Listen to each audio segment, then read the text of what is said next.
बाद प्रधानमंत्री नरेंद्र मोदी ने करगिल से लद्दाख में धमाका किया। तस्वीर देख रहे हैं आप। ये तस्वीर, ये जो धमाका है, एक टनल बनने की शुरुआत हो रही है और वहां चट्टान के एक हिस्से को धमाका किया प्रधानमंत्री ने, करगिल से बटन दबाया और लद्दाख में धमाका हुआ। अगली तस्वीर देखिए। उसके बाद प्रधानमंत्री नरेंद्र मोदी ने फोटो खिंचवाई उन नायकों के साथ जो करगिल के साथ जुड़े रहे हैं, करगिल की विजय गाथा के साथ इनकी कहानियां भी जुड़ी हुई हैं। लेकिन प्रधानमंत्री करगिल में थे, पड़ोसी परेशान थे।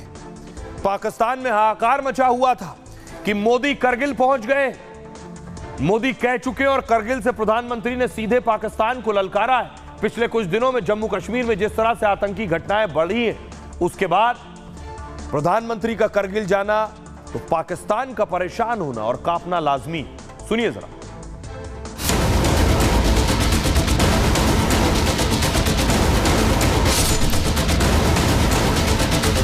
पाकिस्तान ने अतीत में जितने भी दुष्प्रयास किए उसे मुंह की खानी पड़ी। करगिल से पीएम मोदी ने हुंकार भरी और पूरे पाकिस्तान में हाहाकार मच गया। इंडिया के जो स्पेशल पैरा कमांडोज हैं 500 वो आए हैं, शुरू कर दिया उन्होंने ऑपरेशन। बहुत क्रिटिकल कंडीशन में वो आए हैं और वो साफ कर देंगे। इस तरह की दहशतगर्दी करते हैं वो अलर्ट हो जाए, उनकी नींदें हराम कर दी गई हैं। जंग तो हम नहीं कर सकते क्योंकि हमारे आर्मी चीफ कह चुके हैं कि हम जंग के काबिल नहीं हैं। हमारी आर्मी जो बॉर्डर्स पे है, हमारी आर्मी की इतनी ज्यादा अखराजात है, वो उसको कम किया जाए। इंडिया के साथ अच्छे ताल्लुक कायम करने चाहिए। जिस करगिल की चोटी पर पाकिस्तान ने कभी कब्जा किया था, वह भारत के शौर्य का परचम लहरा रहा था। मोदी ने देश के जाबाज जवानों को सलाम किया और खुला ऐलान किया कि पाकिस्तानी आतंकियों का खात्मा अब तय है। मैं आतंकवाद के इन सरपरस्तों को कहना चाहता हूं कि उनके नापाक मंसूबे कभी कामयाब नहीं होंगे। जम्मू कश्मीर में सेना के एक्शन और मोदी के ऐलान से पाकिस्तान में खलबली मची है। पाकिस्तान के लोग भी मानने लगे हैं कि दहशतगर्दों ने भारत में घुसपैठ कर बहुत बड़ी गलती कर दी। मोदी और भारत अब आतंकियों को छोड़ेंगे नहीं। सबसे पहले हम तालिबान को बिठाते हैं, बिठा के उनको खुद तैयार करते हैं और खुद ही तैयार करके उसके बाद जो है ना उसको बढ़ावा देता नहीं, हम जी आपको खात्मा करने के लिए आ रहे हैं। ठीक है, तो ऐसे ये ड्रामा चल रहा है साथ साथ, ये हम लोग को जो है ना गुमराह किया जा रहा है। असल में हमारी कमजोरी है। क्या कमजोरी? क्योंकि हम हमारी जो फौज है ना पहले हमारी आवाम से लड़ रही है। हमारे जनरल पहले आवाम से लड़ रही है ना, उनको फुर्सत नहीं है किसी और से लड़ने की। कौम परस्त लोग हैं वो, कौम परस्त लोग हैं, अपने मुल्क से प्यार करते हैं, अपने मजहब से प्यार करते हैं। अब देखिए जरा, करगिल से प्रधानमंत्री नरेंद्र मोदी ने क्या हुंकार भरी है। विरोधियों की रूह कांप गई है। प्रधानमंत्री नरेंद्र मोदी करगिल में थे। ये उन्हीं की तस्वीर है जिन चोटियों पर कभी पाकिस्तान ने कब्जा किया था। मोदी ने कहा, वहां से मोदी ने पाक और आतंकवाद को कड़ा पैगाम दिया है। कहा, आतंक के आका कान खोलकर सुन ले, वो हमेशा हारेंगे। पाकिस्तान अपनी पुरानी हरकत से बाज नहीं आ रहा है। पाक ने जितनी भी दुष्प्रयास किए हैं उसे मुंह की खानी पड़ी है, लेकिन पाकिस्तान ने अपने इतिहास से कुछ नहीं सीखा है आज तक। आतंक, प्रॉक्सी वॉर के सहारे प्रासंगिक बना रहना चाहता है पाकिस्तान। ऐसी जगह से बोल रहा हूं जहां आतंक के आका सीधे सुन सकते हैं। मैं आतंकवाद के उन संरक्षकों को बताना चाहता हूं कि उनके नापाक इरादे कभी कामयाब नहीं होंगे। आतंकवाद को हमारे जाबाज पूरी ताकत से कुचलेंगे और दुश्मन को मुंहतोड़ जवाब दिया जाएगा। सुनिए प्रधानमंत्री नरेंद्र मोदी क्या कुछ कह रहे हैं। साथियों, पाकिस्तान ने अतीत में जितने भी दुष्प्रयास किए उसे मुंह की खानी पड़ी है। लेकिन पाकिस्तान ने अपने इतिहास से कुछ नहीं सीखा है। वो आतंकवाद के सहारे, प्रॉक्सी वॉर के सहारे अपने आप को प्रासंगिक बनाए रखने का प्रयास कर रहा है। जहां आतंक के आकाओं को मेरी आवाज सीधे सुनाई पड़ रही है, मैं आतंकवाद के इन सरपरस्तों को कहना चाहता हूं कि उनके नापाक मंसूबे कभी कामयाब नहीं होंगे।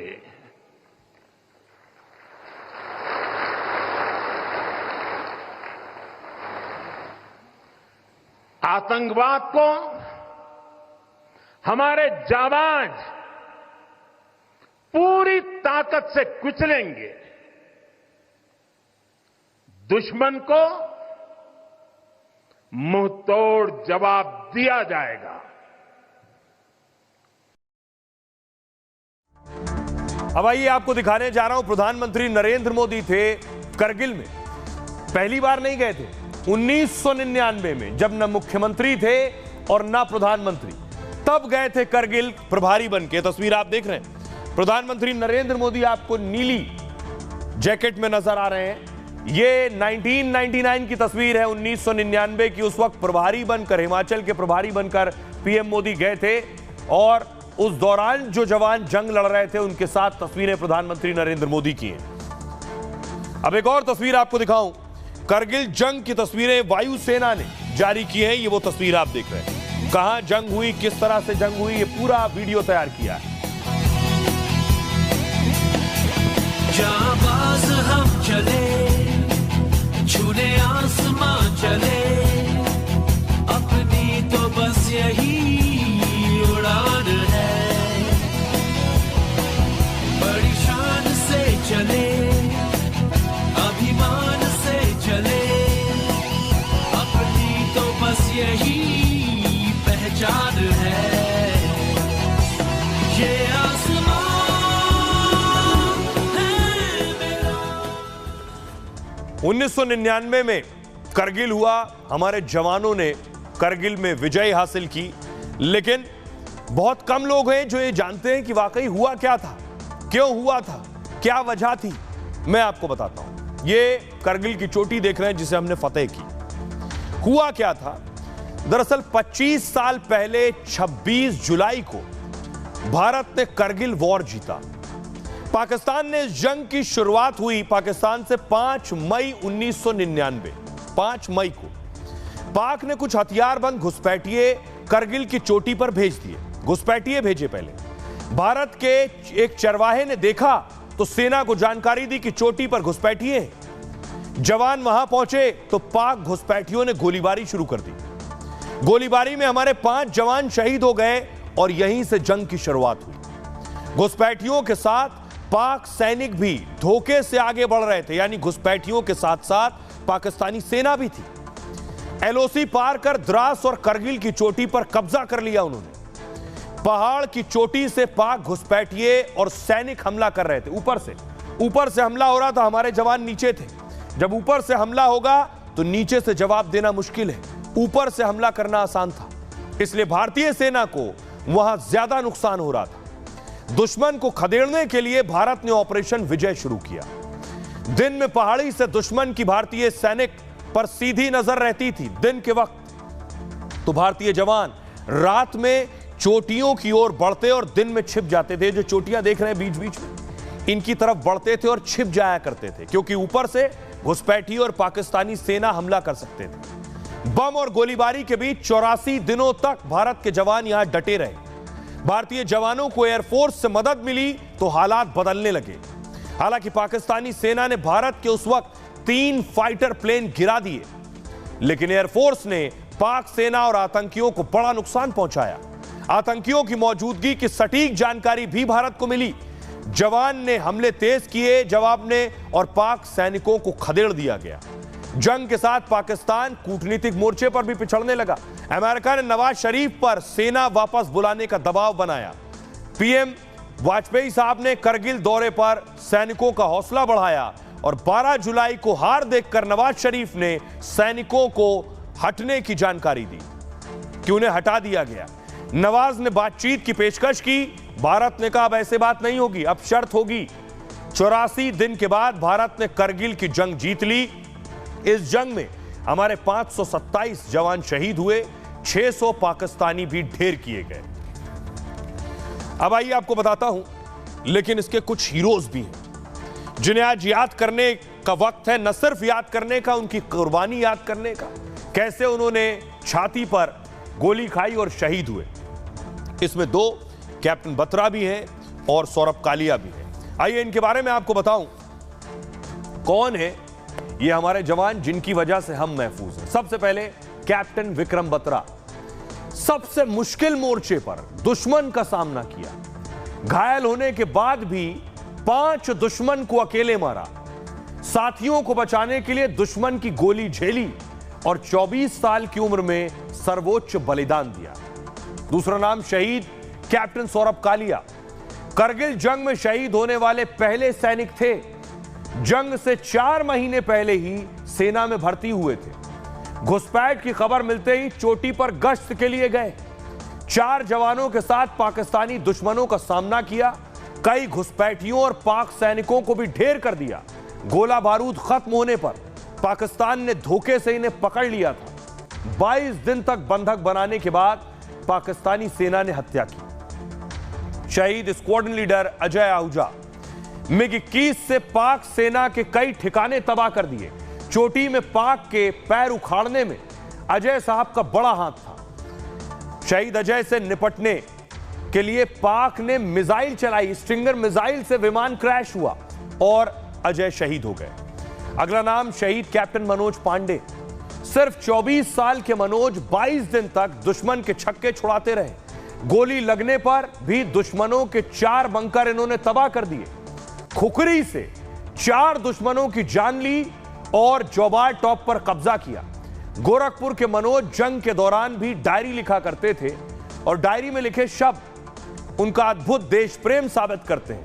उन्होंने लिखा, शौर्य साबित करने से पहले मौत आई तो मौत को भी मार डालूंगा। अगला नाम है सूबेदार मेजर योगेंद्र यादव। योगेंद्र यादव साहब दुश्मन से लड़ते हुए इन्होंने 18 गोलियां खाई, उसके बाद भी डटे रहे। घायल होने पर ग्रेनेड हमले से 12 पाक दुश्मनों को मारा, 20 से ज्यादा साथी शहीद हो गए, पर योगेंद्र लड़ते रहे। जेब में सिक्का रखा था इनके, जेब में सिक्का रखे होने की वजह से सीने में गोली नहीं लगी और बच गए 18 गोलियां खाने के बाद। टाइगर हिल का ये हीरो आज वॉर मेमोरियल में भी मौजूद था। आइए अब आपको सुनवाता हूं, सुनिए जरा योगेंद्र साहब को सबसे पहले वो क्या कह रहे हैं और शहीदों के परिवार वाले क्या कह रहे हैं। मेरी यूनिट 18 यूनिट ने बहुत निर्णायक युद्ध लड़े। 2 ऑफिसर्स, 2 जूनियर कमीशन ऑफिसर्स और 30 जवानों ने शहादत दी। पूरे कारगिल युद्ध के दौरान 545 जवानों ने इन पहाड़ियों के ऊपर अपने लहू की बूंदों से हिंदुस्तान की जीत का एक स्वर्णिम अध्याय जोड़ दिया था। आज का दिन बड़ा गर्व का दिन है जी हमारे लिए। हमारे जवानों ने पाकिस्तान को मुंह तोड़ जवाब दिया। हमारी जो चोटियां उन्होंने कैप्चर कर रखी थी उनको रिकैप्चर किया। उनकी शहादत को हम सलाम करते हैं।